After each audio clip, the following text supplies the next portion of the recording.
This is Clarksville Diggers on a chilly and partially snowy day. Well, you can see right through the woods now, can't you? All the leaves down. Last time we was here, when we heard that funny voice on part of my audio, might go back over down that area and say hi to him, maybe speak again. But the reason why we're here today, the Ace400. I hope I still remember how to use this thing. We're gonna pull that out of retirement for a little while. And the reason why, because it's lower frequency. It runs on 10 kilohertz. That's even lower than the AT Max, which is 13.6. I'm just curious to see if it can go a little deeper and if it can possibly detect something that Mr. Max overlooked. It's going to be interesting.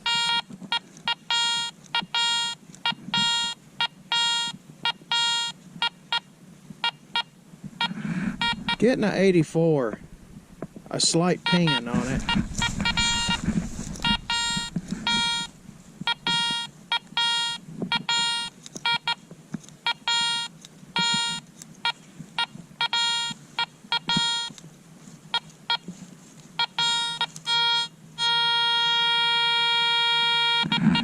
How about 4 inches?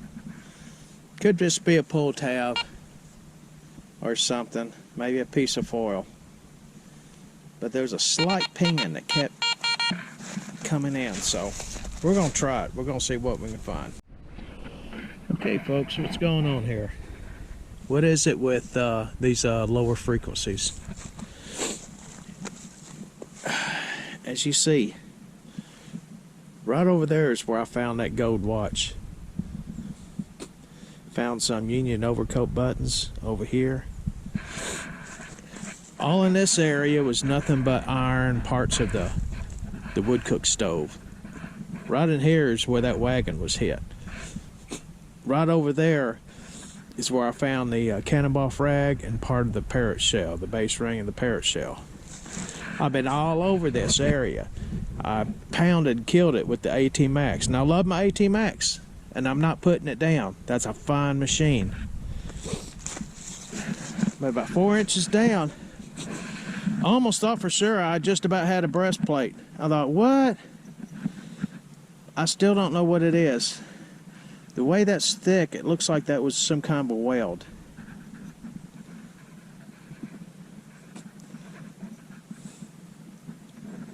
I would say it's period. I don't know what it is though. But it kept pinging. I kept getting an iron. I kept getting a high ping. And something else I dug in here. I almost thought I had me a big old arrowhead. That's kind of weird, ain't it? Look at the shape of that.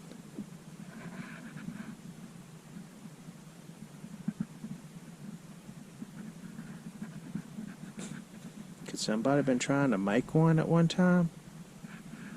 I have no idea. That's about what that looks like. It's like somebody trying to make an arrowhead out of a stone. Crazy, man. I'm keeping that. Huh. Ace400. But we're gonna. Hopefully, I'll hurry up and get out of this area. I want to get down there. A little ways down there is where I found that flat button. That's where I want to get to. But Ace400 keeps coming up with some cool signals. All right. I wish that was a breastplate. That would have just freaking made my day. But how come Mr. Max didn't pick that up? But there was some other high pinging that I kept hitting.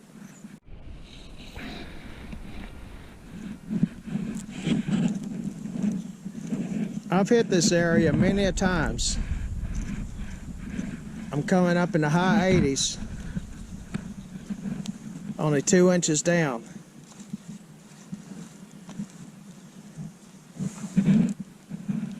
2 inches down, high 80s, high 70, high 80. Okay, I didn't turn on my my audio tone for iron audio. That's just a piece of metal. It's great metal. It's probably period, but it's just junk. Okay. Now I'm right around this area where I was finding all these pistol balls. Found another bullet. I almost thought it might have been something. I still don't know. Yes, it's in a jacket. The way that was crimped on that upper edge and that old lead. It's not Civil War. It's post, probably early 1900, very possibly. 'Cause that's some real old lead. Have to check into that.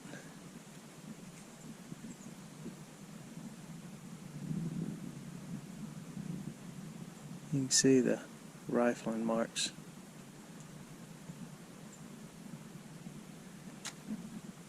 Okay, another bullet. Score up again for the Ace400.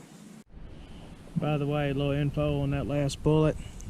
I did the videos mid, late 60s, bounced to about 70, 71. And now I'm running in 0 disc. I've got up to 40, just before 40, I've got it notched out, and I'm at full sensitivity. Okay. We dug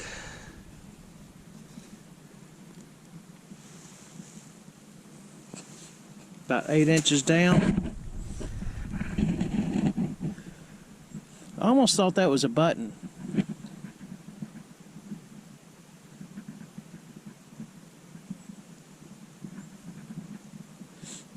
Because it looked like had pieces of fiber, which could have been some material.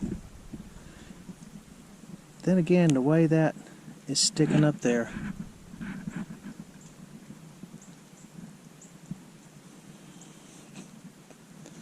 I almost thought that could have been a percussion cap. I don't know.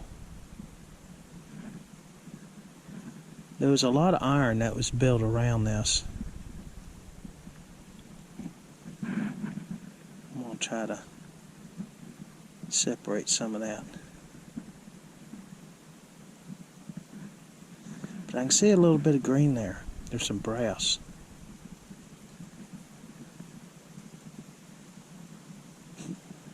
That could have been some material from clothing around that. That could be a pin.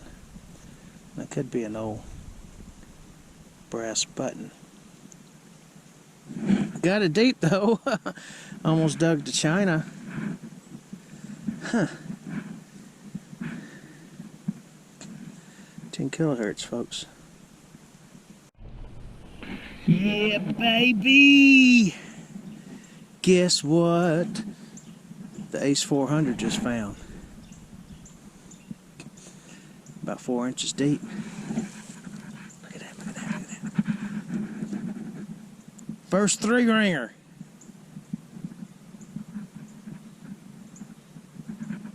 Man, that dude hit something. Whatever it hit, it killed it.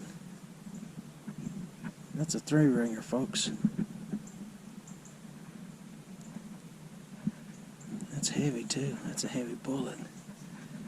That hit something, man, and that just mushroomed it.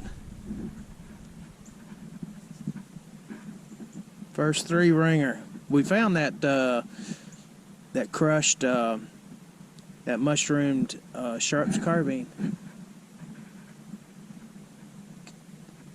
This is the first 3-ringer. That's definitely, officially, Civil War. Okay, it's an interesting day with the Ace400. I haven't had that out in a long time. Actually, this is the machine I found my first coin with.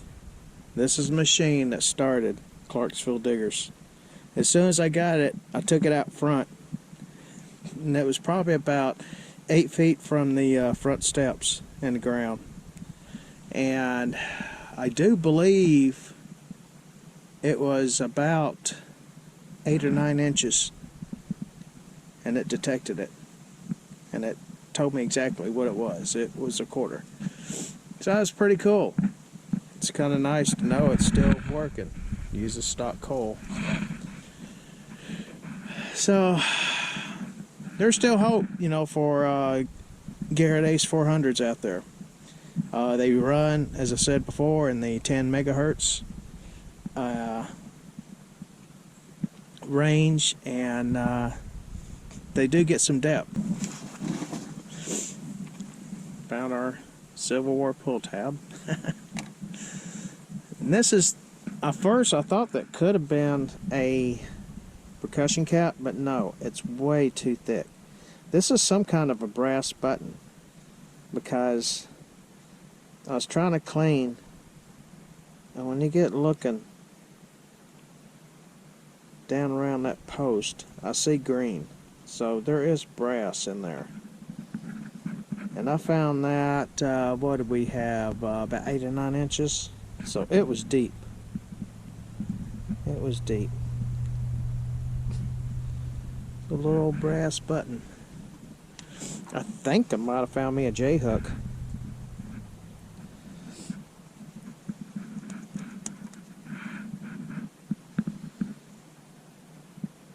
I thought maybe that might just been a fence staple. It's made out of iron. It's not made out of steel or aluminum. Some of the iron had bled out on the sides. That's why it's got the knots. I think that could have been a J-hook at one time, which it would have, I think, went up and then looped over, and it'd been a big fat flat doohickey. Anyway, that's still cool. Bullet with a jacket, but that's old lead. I would say about the turn of the century, early 1900s. But I am going to check into it. I know in the very last of the Civil War and post-Civil War, bullets did change a lot. So we're going to check that out. But that's some old lead. That's really old lead. So that's got some age. Probably, very possibly, late 1800s, early 1900s. And there was the little flash bulb thingy, actually for a light bulb. Looks like it could be 1157. The old socket with the little arms out on the side. That was the first find. The second find was some kind of a plate. You can see the thinness of what it once was, and it probably continued. I think a lot of this thickness is probably, could be some of the bleed out of the iron, but it is iron. It's not lead. It's pretty interesting. I wish that was a plate. That would have made my day. There's that crazy looking rock. Maybe somebody was trying to board and trying to shape them a little makeshift arrowhead. Maybe in case they ran out of bullets, they would throw spears at them. Oh, that's kind of cool. Find of the day.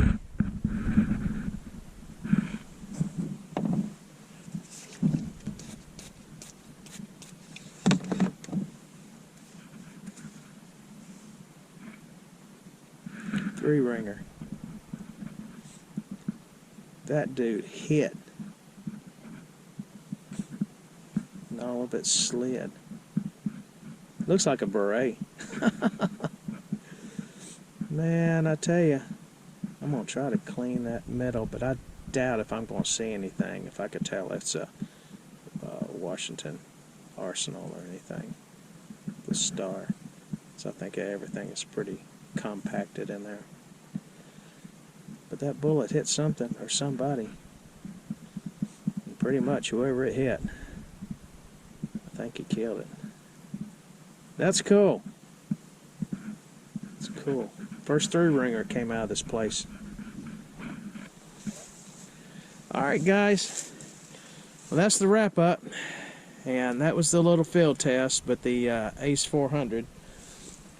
We weren't competing against the AT-Max, because every machine has got its strong points and its weak points. Thanks for watching, thanks for coming along, thanks for being there when I found that 3-ringer. That was really cool. My nose is cold, I'm hungry, I'm gonna see what Mama's got to eat, so probably more than likely I'm gonna have to fix something. Pizza. That's not a bad idea. Okay guys, we're fixing to go home. Thank you for following us, thank you for subbing, thank you for all the great comments, and just thank you for being you. Was for people like you, channels like ours wouldn't exist. So y'all have a blessed day. Joanne says bye, and we will see you again.